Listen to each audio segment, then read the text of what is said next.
पण राज्यातल्या सर्व शेतकऱ्यांना सांगू इच्छितो की म्हणजे आज 7 जून पासूनच राज्यात मी म्हटलं होतं ना 6 जून पर्यंत तुम्ही कामं आटपा. 7 जून पासून म्हणजे आजपासून बघा दुपारी 3च्या नंतर राज्यात ठिकठिकाणी पाऊस सुरू होणार आहे.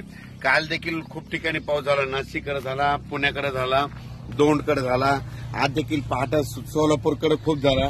असाच पाऊस काय होणार, दररोज वाढत जाणार आहे. पण 12 ते 20चा मात्र राज्यात मुसळधार पाऊस पडणार आहे. म्हणून हा अंदाज लक्षात घ्यायचा. ज्यांचे कोणाचे आणखी थोडे कामं राहिलेले असेल तुम्ही 11 जून पर्यंत 11-12 पर्यंत कामं आटपून घ्या. म्हणून हे अंदाज सगळ्यांना लक्षात घ्यायचा. आणि ज्यांच्या शेतामध्ये पेरणीसाठी ओल असेल तर तुम्ही 12 तारखेपर्यंत पेरू शकता. सोयाबीन जर पेरली तर तुम्हाला सांगतो सोयाबीन पेरल्याच्या नंतर एक दिवस सोयाबीनला शांत झोप पाहिजे. म्हणजे पेरल्याच्या नंतर त्या दिवशी शांत झोप म्हणजे कशी की त्या दिवशी पाऊस यायला नाही पाहिजे. पाऊस जर पडला तर ती थापून जाते. म्हणून एक माहीत असं सांगितलं. पण राज्यात मात्र तुम्हाला सांगतो की 12 ते 20च्या दरम्यान मुसळधार पाऊस पडणार आहे. पण आज 7 जून पासून राज्यात भाग बदलत पाऊस सुरू होणार आहे. म्हणून हा अंदाज लक्षात घ्यायचा.